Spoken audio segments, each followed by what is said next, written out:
Europe, France, Mont Blanc.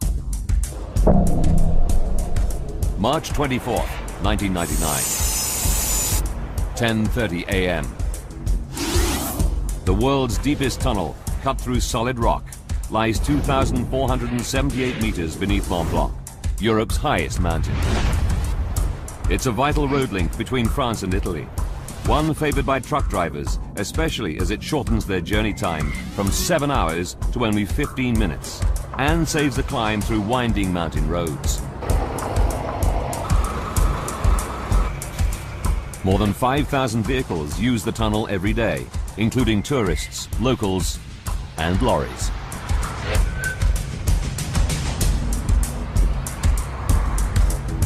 It's a fine spring morning as British trucker John Whitby heads for the toll on the Italian side. As you come up through the mountains towards the tunnel entrance, it's very picturesque, and then there's this little black hole in the side of the mountain. Prior to this particular day, I'd always been quite happy to go through the tunnels. Some use the tunnel for pleasure. Extreme skier Nicolas Borghi is heading from his home in Italy to the ski slopes of France. That day, the snow conditions were perfect. It is my passion to ski off-piste. We packed our ski boots and all our other gear in the car and drove towards the tunnel. When we got there, we paid our tolls and entered the tunnel as we'd done 1,000 times before.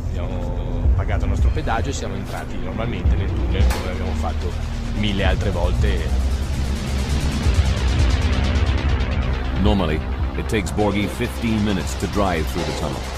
Today's journey would be different. We invite you to comply with the safety regulations indicated on the information brochure.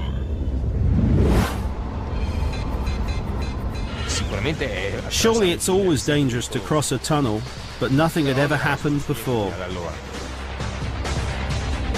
And we wish you a pleasant trip. As Borghi and Whitby drive through the tunnel from Italy to France, 2 independent control rooms monitor their progress. One on the Italian side and one on the French side. Up until now, it's just another day in the tunnel. A tunnel that has carried more than 45 million vehicles since it opened in 1965. A remarkable feat of engineering. It took 4 years to blast through the solid rocks in the Alps to create one of the longest road tunnels in the world, and one of the safest. 18 fire refuges are spaced every 600 meters throughout the tunnel. There are 77 emergency telephones, with a dedicated rescue team at the French end and volunteer rescuers at the Italian end. Until the 24th of March 1999, it's free of major incidents. The teams have dealt with all previous lorry fires without major casualties. But all this is about to change.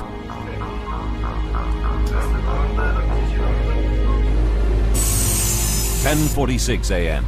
A 40-ton refrigerated lorry arrives at the toll booth on the French side of the tunnel. Just one of the 2,000 lorries that use the tunnel every day. Behind the wheel is Gilbert de Grave, a 57-year-old Belgian driver with 25 years experience. 10:47. He enters the tunnel and reaches 60 kilometers per hour.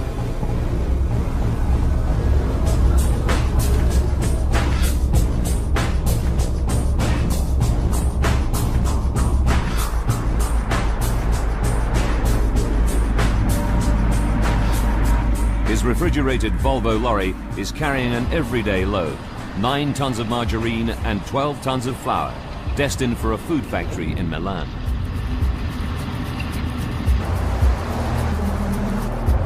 Other lorries and cars enter the tunnel behind him. As always, 40 closed-circuit TV cameras monitor the progress of all vehicles. 10:49. De Graaf's lorry has been in the tunnel for 2 minutes, but neither he nor the closed-circuit TV cameras can yet pick up the first signs of trouble. White smoke is escaping from behind his cab. De Graaf's lorry is now more than 2,400 meters underground and over 2 kilometers into the tunnel. Unaware of the smoke, he continues on his journey. 10:50. The smoke increases. De Graaf is nearing the middle of the tunnel. 9 sensors run the length of the tunnel. They feed information on the visibility to control rooms at either end. When visibility is reduced by 30%, it triggers an alarm. But the smoke billowing from De Graaf's lorry is not that dense yet. At last, De Graaf does notice. I looked at my side mirrors. I saw some smoke at the right side, but not much. So I drove on normally. It's 10:51. De Graaf is 5 kilometers into the French side, and the situation is now far from normal. Oncoming cars and lorries can clearly see smoke from behind the cab. It passes under the trailer and swirls up towards the roof of the tunnel. More and more drivers realize something is seriously wrong. They try to get De Graaf's attention. 10:52. Now the smoke is dense enough to trigger the tunnel sensors. These raise an alarm in the French control room, but not the Italian one, as it's been turned off because of a false alarm the previous day. False alarms are not uncommon. At this stage, only the French tunnel operator hears the alarm, but doesn't know its cause. Meanwhile, the entrance tolls to the tunnel remain open. Vehicles continue to enter from both ends.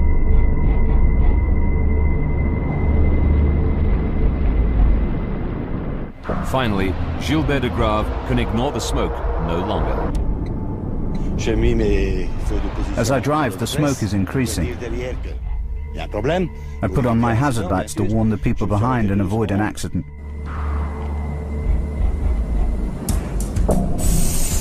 It's 10:53. He brings his lorry to a halt. He's 6 kilometers in, the halfway point of the Mont Blanc tunnel. I stopped slowly. I got out of the truck and the smoke was much more noticeable. A queue quickly forms behind him. I tried to grab hold of the extinguisher, but I didn't have time because the whole cabin was in flames. Suddenly, it explodes. De Graaf abandons his lorry and runs towards Italy. Driving towards him on the other side of the road is the Italian skier Nicolas Borghi.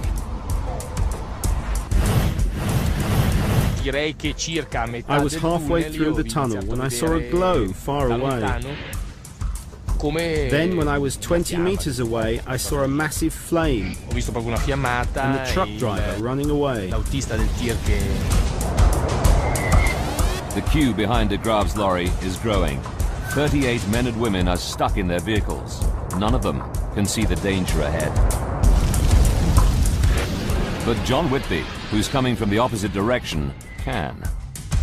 We looked down the tunnel and couldn't see anything but blackness. But what we didn't know at that point was that blackness was actually thick smoke. And that thick smoke is rapidly enveloping the vehicles stuck behind De Graaf's lorry. Within seconds, the road tunnel will turn into a raging inferno.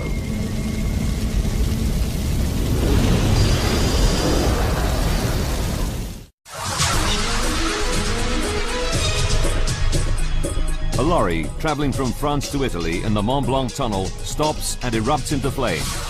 A line of vehicles comes to a halt behind it. Alarms trigger in the tunnel's control rooms. But operators do not yet realize the seriousness of the situation and continue to allow vehicles to enter the tunnel from its 2 entrances in France and Italy.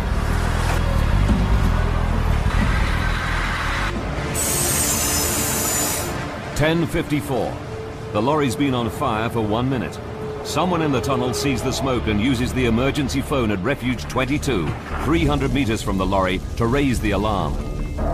It rings through to the Italian control room. The operator there gets his first direct information that there's a serious problem. Immediately, the Italian and French controllers speak to each other. Now, they can clearly see the smoke on their monitors. But they can't see the lorry. It's hidden by the smoke.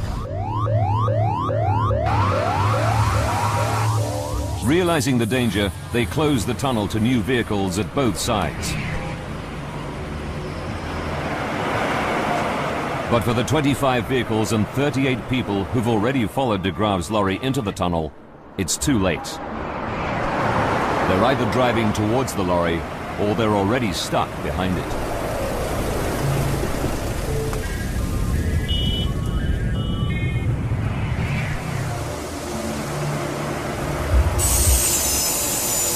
(10:56). By now, thick black smoke is moving over the first of the vehicles trapped behind the lorry back towards France. But ahead of the flaming lorry towards Italy, the smoke is spreading more slowly. Drivers coming from that direction include Nicholas Borghi. I myself and the cars behind me were able to reverse till we reached a lay-by where we could do a U-turn and head towards the exit.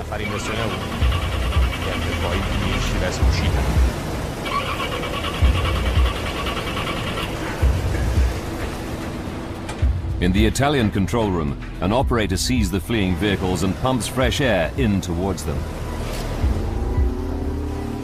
But this increased airflow moves through the tunnel towards the fire and onto France. When air hits fire, it's a problem.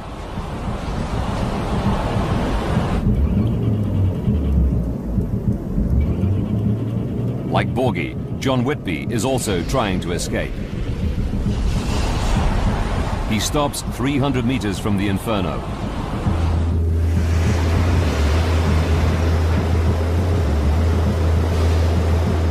But the tunnel is too narrow for his lorry to turn.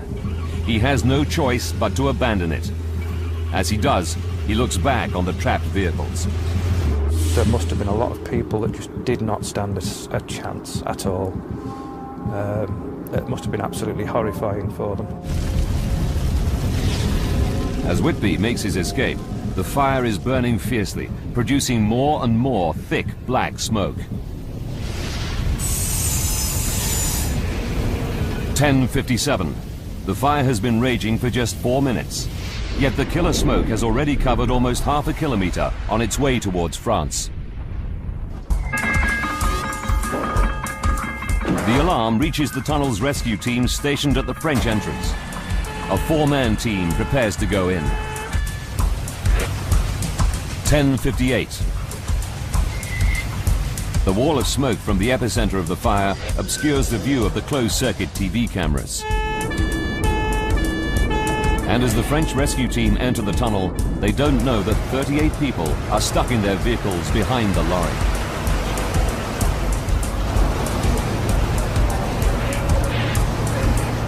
For the drivers, the situation is horrific. The visibility is reduced to half a meter. Panicked, some try to drive away. But the lack of oxygen kills their engines and their only means of escape. In desperation, some try to get to refuges, specially designed fireproof rooms located every 600 meters. But their quest is futile. It's a living nightmare.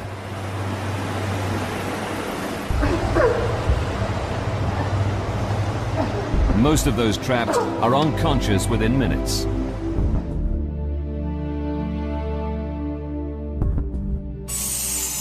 It's now 11 o'clock. As the scale of the catastrophe grows, firefighters from the French town of Chamonix scramble to enter the tunnel.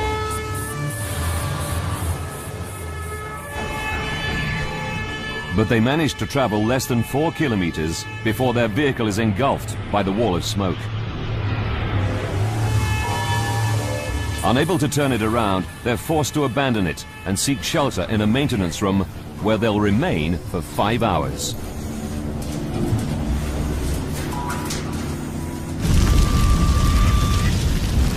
Still, no emergency services managed to reach the center of the blaze. Now the first rescuers enter from the Italian side, where the smoke is spreading more slowly. John Whitby is still by his lorry when he sees them. The wail of sirens came down the tube, and they screamed past us down into the darkness ahead, and they were sort of swallowed up by the smoke, actually. The Italian volunteer rescuers get within 300 meters, but one patrolman gets within 10 meters of the lorry before a new danger forces them all to turn back. There were 6 explosions in rapid succession, which were just bang, bang, bang, bang, bang, very quick, and they were very powerful explosions. Tires from the vehicles explode. They send deadly shrapnel flying.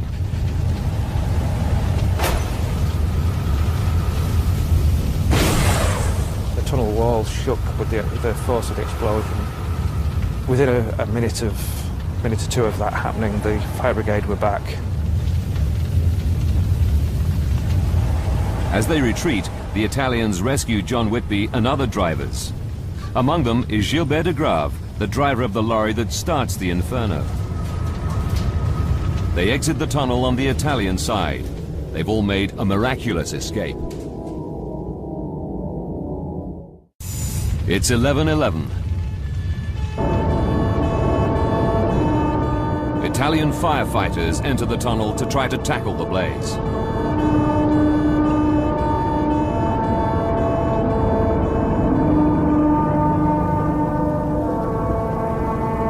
Leading them is Fire Chief Dionigi Glari. We could see in the distance a wall of smoke that we tried to penetrate with our vehicle. But again, the smoke is too thick, and Glari and his team are forced to retreat. They seek shelter in refuge number 24, one of the tunnel's fireproof rooms, where they'll be safe for 2 hours. But for these firefighters, the drama isn't over. They receive word about some colleagues who are trapped, but where?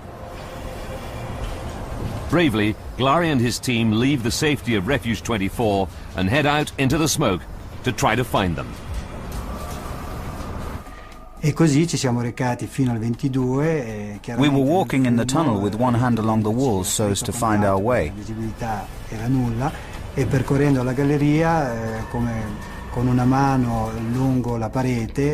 Reaching the next refuge, we entered, looked around and found there was no one there. The conditions worsen, and after 10 minutes the firefighters are forced back to Refuge 24 to find to their disbelief that the smoke-proof room now offers them little protection.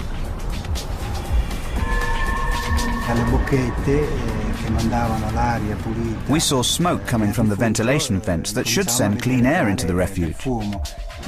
With their breathing apparatus running on empty, they're desperately short of air. Outside, the operation commander hatches a plan. The trapped firefighters are told that beneath the road is a ventilation duct full of fresh air which may offer a means of escape. The problem is finding the door without getting lost in the smoke. To reach this doorway, we had to use an electrical extension lead that we tied to the door of the refuge and then went to look for the doorway. At the same time, more Italian firefighters are sent in through the ventilation duct to try to open the door from below.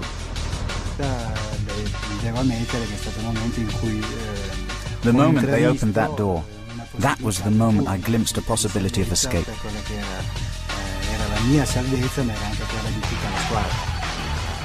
The rescuers become the rescued. After 3 hours, Glari and his team are able to escape through the ventilation duct.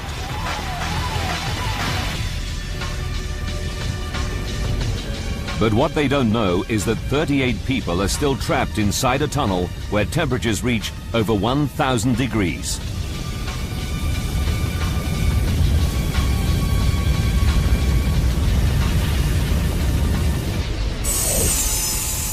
"11:30. 37 minutes after the lorry erupts in flames, the dense, deadly smoke now stretches more than 6 kilometers, filling the tunnel all the way to the French exit.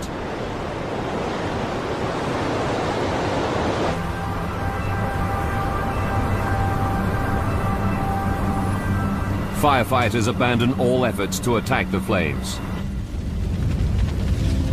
No one in the tunnel has a chance of survival.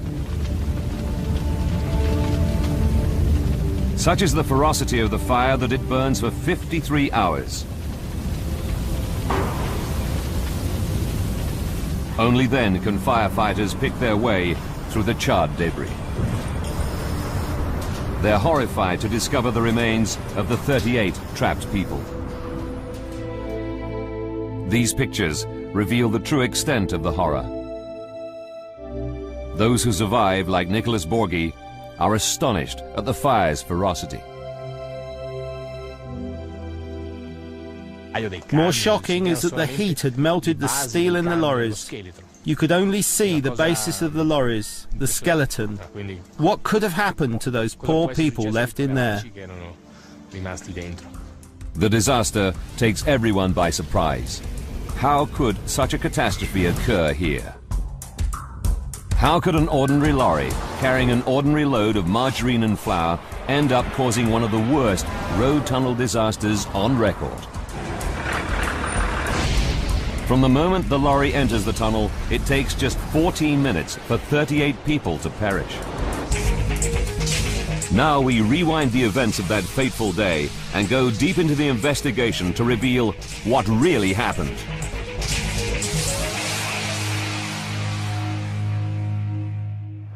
Advanced computer simulation will take us where no camera can go, into the heart of the disaster zone.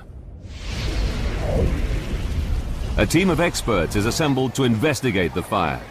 Using their data, we can piece together the deadly chain of events to find out what caused this terrible tragedy. The first mystery facing the experts is what starts the fire in the lorry. They trace the lorry's journey on its approach to the tunnel. This is where problems could first occur.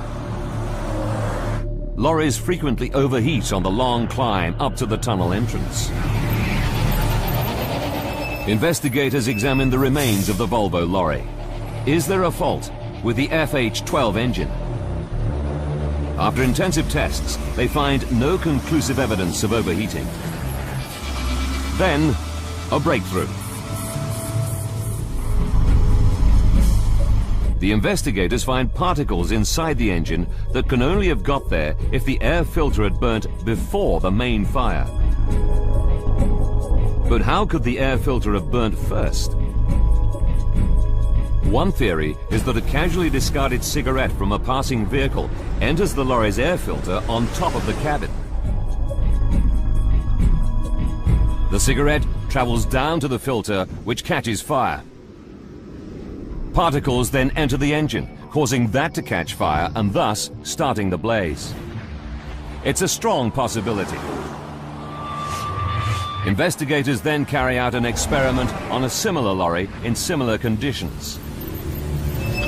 Although not conclusive, it proves a cigarette butt entering the air filter could cause a fire. But that in itself is not enough to cause a tragedy on the scale of the Mont Blanc tunnel fire. So how did this small fire turn into a raging inferno?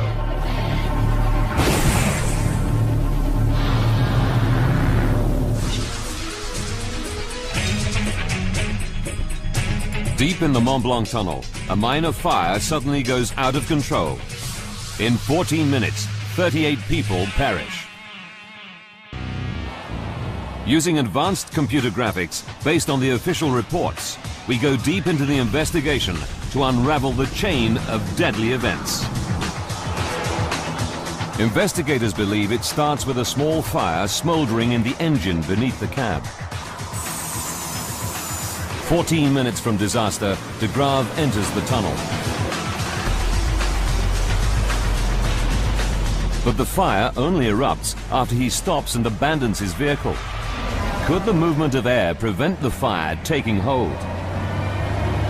Experts know that lorry fires can develop more quickly when vehicles slow down or stop, because then the supply of oxygen increases, which feeds the fire. Edgar Lear. An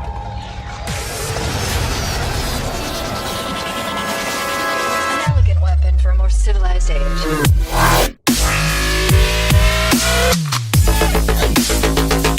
Is a fire expert.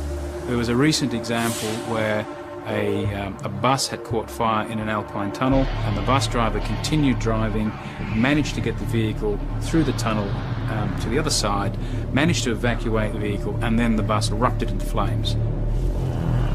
Perhaps if de Graaf had continued driving, he could have made it to the end of the tunnel before the fire flared up. But he didn't. 7 minutes from disaster, he stops halfway through the tunnel. Almost immediately, the lorry bursts into flames.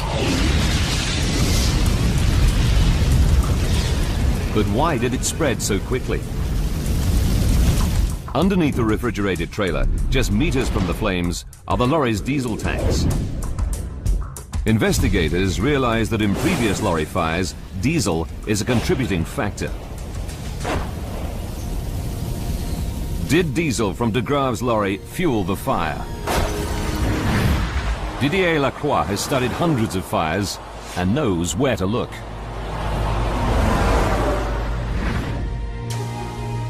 The difference between this fire and the 17 fires that had occurred before was that it started very quickly.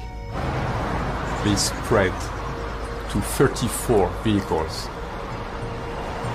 But Lacroix discovers that de Graaf's lorry is only carrying 550 liters of diesel. His tank is only half full. It can't explain the rapid spread of the fire. Lacroix digs deeper.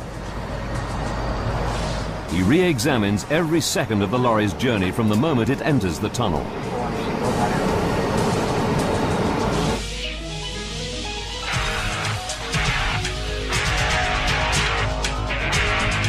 His team turn their attention to the contents of the refrigerated trailer. It's only carrying 9 tons of margarine and 12 tons of flour, a seemingly harmless load. They're not even classified as dangerous goods. But with little else to go on, they begin to experiment with the cargo. One of the things we discovered was that goods that are not classified officially as dangerous can lead to a very serious fire.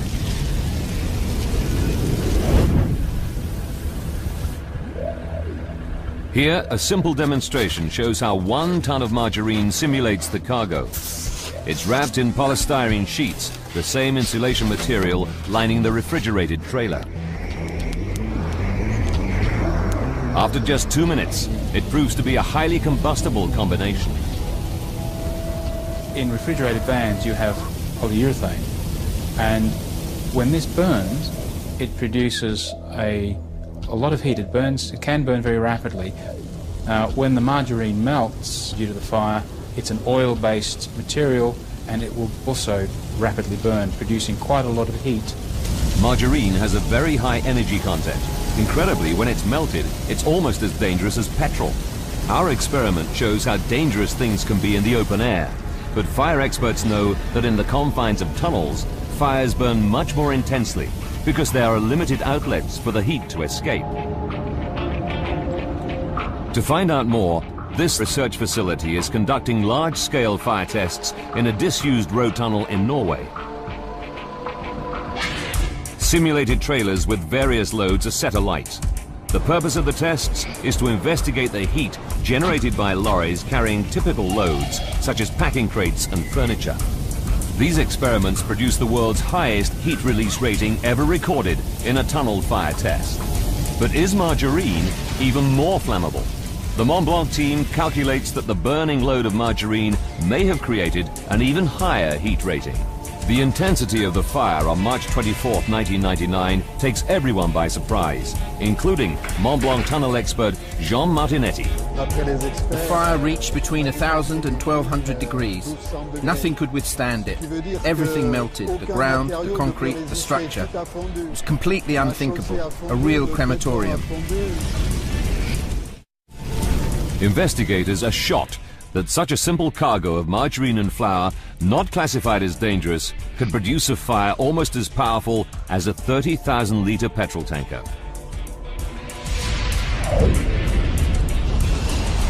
But 14 other lorries are stuck in an 800-metre queue behind the first burning lorry. Could these have contributed to the fire? The second truck was also carrying margarine. There were 2 trucks carrying large quantities of polyethylene. The combined firepower of these lorries burning together takes the Inferno to another unimaginable level of horror for the 38 people trapped in the tunnel. The vehicles that were involved in the fire had the energy content equivalent of about 5 to 7 petrol tankers full of fuel. But for these vehicles to contribute to the Inferno, the fire first had to spread to them. So how did that happen? 3 explanations emerge. First, the burning truck radiates heat and generates hot gases that in the confines of a tunnel can ignite vehicles a great distance from the fire.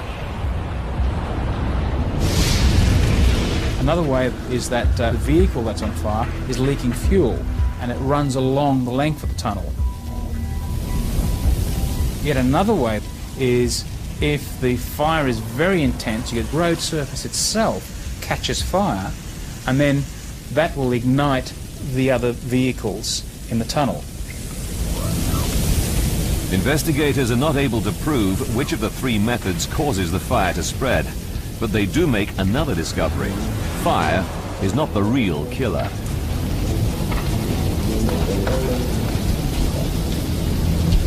We found out later that people died in the cars before they could even open the doors and get out. So if fire is not the killer, what is?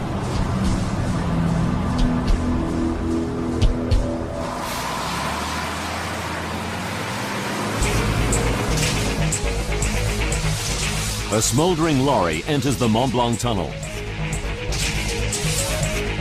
The driver stops and suddenly his truck explodes into flames.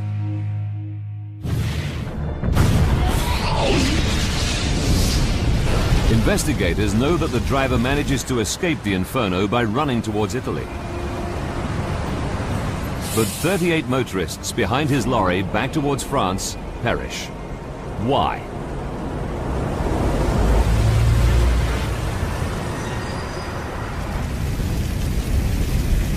Investigators focus on the smoke given off by the fire. Without realizing it, John Whitby is a witness to this deadly wall of smoke. All we could see ahead was blackness about 200 metres from where we were stopped. It was just completely dark. We presumed that it was just lack of lighting, but it actually turned out to be the smoke from the fire. 7 minutes from disaster, data gathered from the sensors in the tunnel reveal that in these minutes, smoke travels 800 meters over the 25 gridlocked vehicles. The smoke travels at 4.5 meters per second. That's more than 16 kilometers per hour, creating a sudden loss of visibility down to half a meter. It means the trapped drivers have only seconds to decide whether to try to reach safety of a refuge or remain in their vehicles. People probably believe that they're safe in their vehicle, that the smoke is not going to be too much of a problem, that the fire will be brought under control and they might as well stay in their car.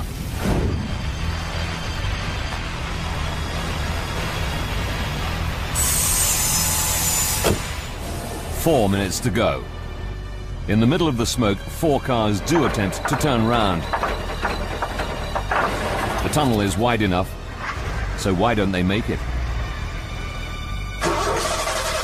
Experts know that car engines need oxygen to work.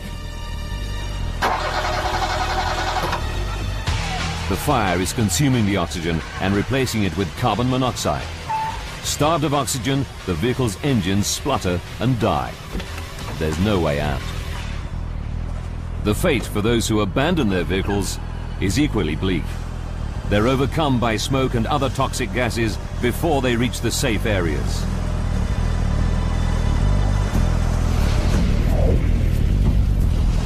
Analysis of the scene reveals that the smoke contains cyanide, a gas that no one can survive. The smoke fills the French half of the tunnel so rapidly that none of the 38 trapped people stands a chance. It's impossible for even the fittest individual to outrun.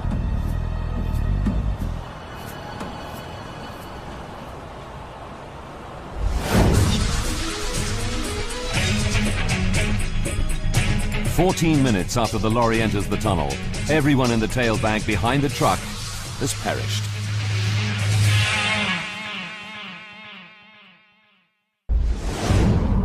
Investigators now turn their attention to why the deadly smoke moves towards France. Normally, airflow in the tunnel is the other way, towards Italy. They discover that weather conditions play a key role. The day of the fire, there were rather unusual weather conditions that happened maybe 20 days a year, with a wind going from Italy to France. And this airflow clearly brought smoke towards France. But Lacroix is not convinced this is the only cause. He knows the tunnel operators can also dramatically affect the airflow using the tunnel's ventilation system. Gigantic fans in plant rooms at both ends enable the operators to supply or extract air through ducts running beneath the road. Normal operation requires ducts to supply air, but in the event of fire, duct 5 is supposed to be set to remove the smoke. Did operators carry out the correct emergency procedure? Jean Martinetti has studied the official reports and knows the tunnel inside out. He's shocked by what he learns. When the fire occurred, on the Italian side, according to the reports, the Italian operator blew fresh air in instead of extracting it. A soufflé de l'air frais au lieu de l'aspirer. The Italian tunnel operator sees motorists attempting to turn around. To aid their escape, he adjusts the ventilation settings and pumps in fresh air. The disruption of normal airflow plays a major role in the disaster. Although the air blown in from Italy undoubtedly saves some lives, including John Whitby's.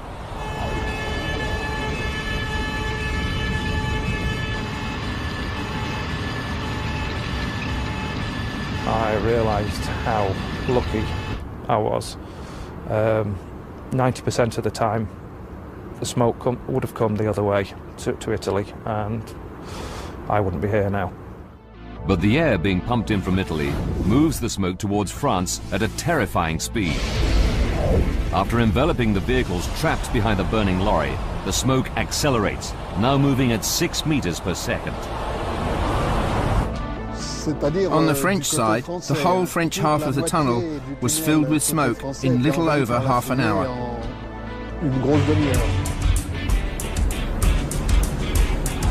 Approaching the fire was now impossible from either end of the tunnel. And all rescue attempts are called off.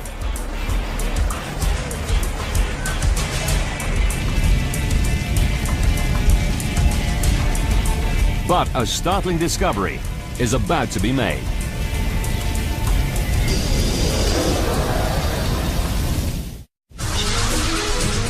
A fire in the Mont Blanc tunnel between France and Italy becomes one of the worst road tunnel fires ever.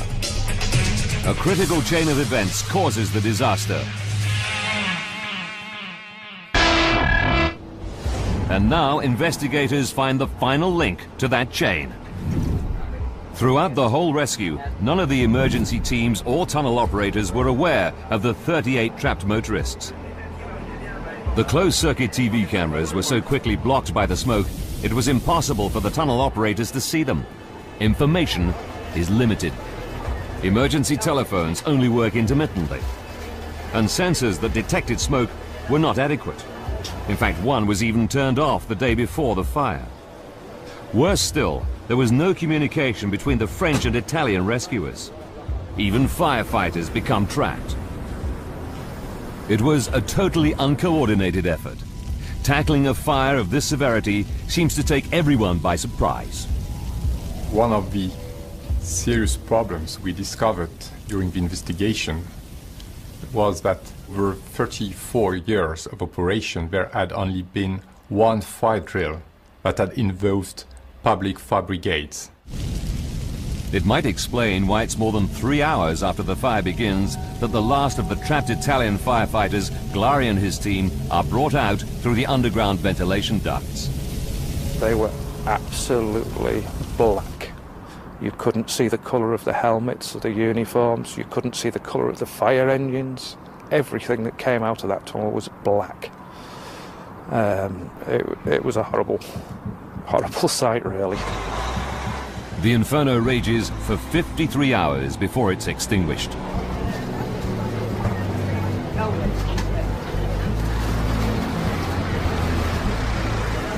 I really hope that something is done to improve the safety of these tunnels. The disaster triggered an overhaul of safety procedures in the Mont Blanc tunnel. Today, maximum speed limits and minimum distances between vehicles are strictly enforced.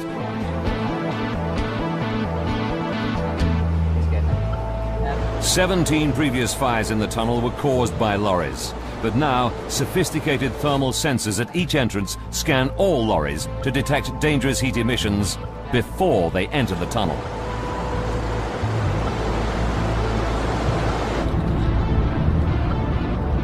The tunnel operators have gone a long way to correct the mistakes. Many changes have been made regarding safety in the Mont Blanc tunnel.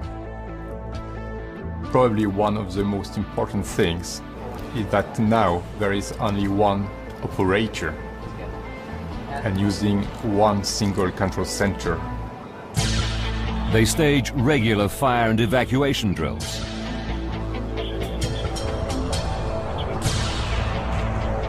The refuges are now pressurized and fitted with a video link to the control room.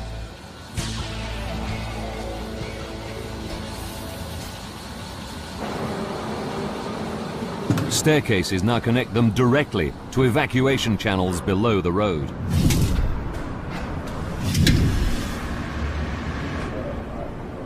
There's now a firefighting team permanently based in the center of the tunnel. And fire trucks are equipped with heat-seeking systems so that they can locate people in zero visibility. March 24th, 1999 provided clues that may save lives in the future. But it's small consolation for relatives of the people who died in the tunnel, including one firefighter who died from his injuries later. Xavier Chantelan will never be the same. I lost my mother-in-law, her daughter, my wife's sister, and also her fiancé. They'd all been staying with us on holiday. For relatives of the victims, like Xavier, there are still many unanswered questions regarding the final moments of those loved ones lost inside the tunnel.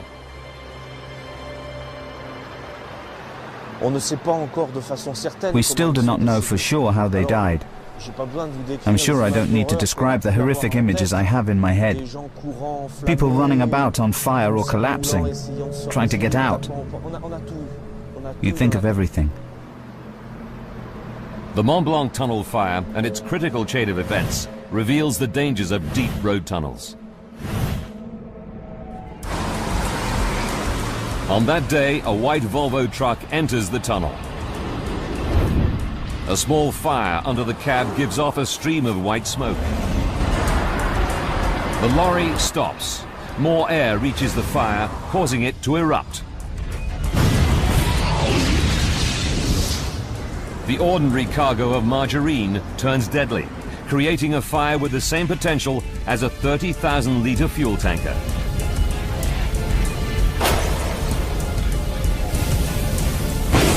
The unusual weather conditions and incorrect use of the tunnel's ventilation system creates a wall of smoke that quickly envelops 38 trapped motorists, leaving them no chance of survival. But was this critical chain of events unique?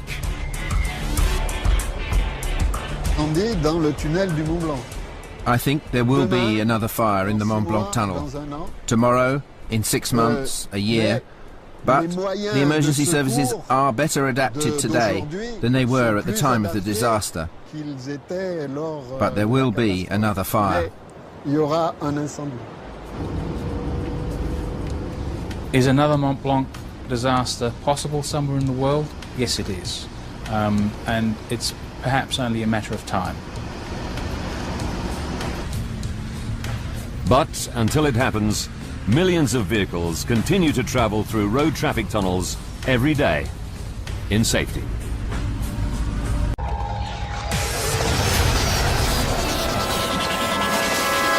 elegant weapon for a more civilized age.